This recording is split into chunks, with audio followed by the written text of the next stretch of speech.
This is Andrew Graham with my video presentation for the Study in Depth Capstone project at the University of Oklahoma College of Liberal Studies, completed under the advisement of Professor Keith Humphrey, May 8, 2016. This presentation will address the need for improvements in the training and education of police officers. For the purposes of this project, 3 specific types of police training have been identified. These training types are initial training, continuing education, and formal education. Initial training includes both attendance at the police academy and completion of a field training program with the police department if the recruit is required to complete one. Continuing education is the ongoing training that is required to maintain police officer certification. These classes can range from a few hours in length to several days long depending on the topic. Classes may be sponsored by individual police departments or larger state agencies. Formal education is the participation in university-level degree programs, regardless of whether or not the programs were completed. Formal education may also be considered to be programs that combine police certification with a basic college education, often an associate's degree. In Oklahoma, this is commonly referred to as the COPS program and is offered by several local community colleges. First, we will look at the police academy. In 2009, there were 648 law enforcement academies training police officers within the United States. Police departments or sheriff's offices operate 200 of these academies. State training agencies, such as Oklahoma's CLEAT, which stands for the Council on Law Enforcement Education and Training, operate another 25 academies, and academic institutions, such as community colleges, operate 292 academies. The average length of a police academy in the United States is 761 hours, or about 19 weeks long. Academies administered by individual law enforcement agencies, such as police departments or sheriff's offices, tend to be longer than state training facilities that train from multiple agencies, such as CLEAT in Oklahoma. An average of 883 hours are required by individual agencies nationwide, while state training agencies require an average of 604 hours nationwide. In Oklahoma, the CLEAT Academy is 600 hours long, or approximately 15 weeks. This is shorter than academies run by individual agencies such as the Oklahoma City Police Department, the Tulsa Police Department, and the Norman Police Department, which are 28 weeks, 25 weeks, and 24 weeks long, respectively. Officers who enter one of these academies receive the same basic certification as an officer who attends the CLEAT Academy. This means that officers who attend the CLEAT Academy receive approximately 2.5 months less training than officers who attend academies run by the individual agencies. However, they receive the exact same certification. The problems with this type of system seem obvious. Officers who attend the shorter academies spend less time learning vital skills.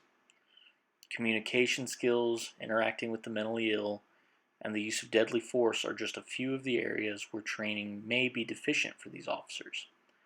Next, we will examine a few of these skills and how they may be deficient. Communications training.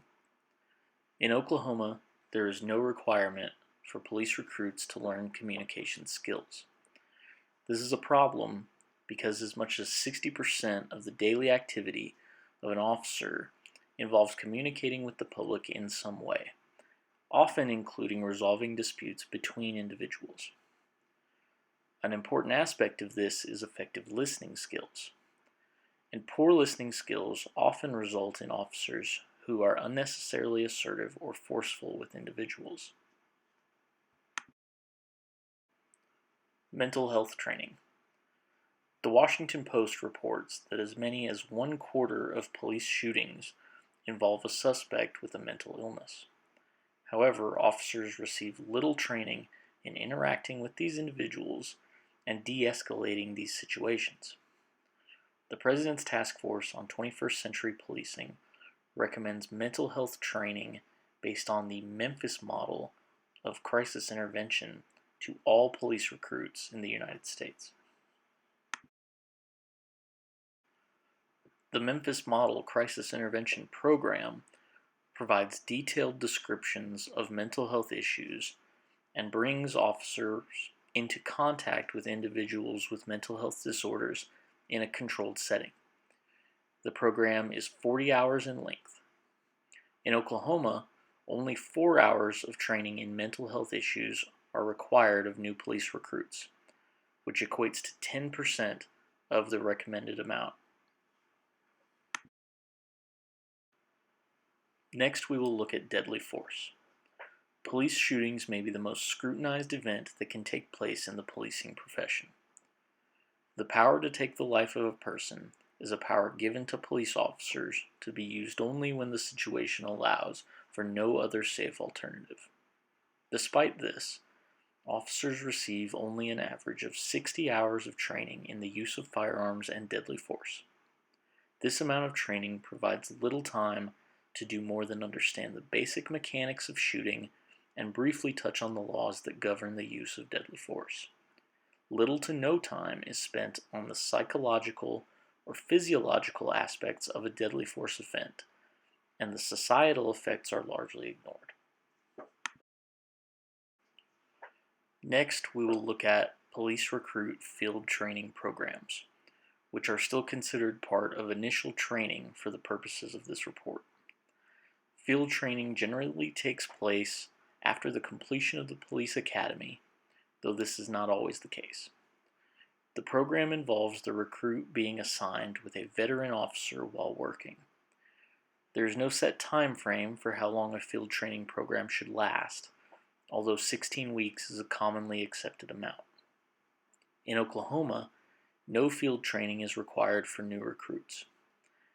This might be difficult for the public to imagine, a new recruit graduating from the academy and going straight to work with no actual in-the-field training at their department. But this is a real scenario in some departments and is perfectly acceptable under the current law. In the field training program, the veteran officer must train the recruit in the practical applications of what was taught in the academy, as well as evaluate how well the recruit performs. Effective programs generally focus on the concepts of adult education, with an emphasis on hands-on learning rather than standalone instruction. This is because adults tend to retain information better when they are permitted to learn in a hands-on way.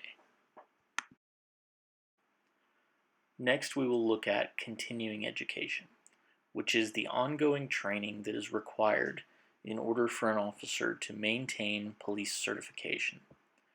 Generally, the amounts required are very minimal, and typically this type of education does not factor in the interests of the officers and may not be directly related to the work the officers will perform daily. In 1967, the President's Task Force on Criminal Justice recommended increases in annual police training. The task force suggested frequent, short training sessions combined with occasional longer sessions to help master specific topics. The task force stated at the time, "It is doubtful that yearly training standards can be met in less than 1 week per year." Despite this nearly 50-year-old recommendation, the state of Oklahoma requires just 25 hours of yearly training, which equates to just over 3 days per year. 2 of these hours must include a topic related to mental health, though not necessarily interaction with the mentally ill. Continuing education training is often set up in 8-hour sessions with 50-minute blocks of instruction followed by 10-minute breaks. This method ignores the concepts of adult learning that we've mentioned previously, and very little opportunity is given for hands-on learning. Shorter sessions combined with hands-on training methods are more effective at causing officers to retain information. Formal education.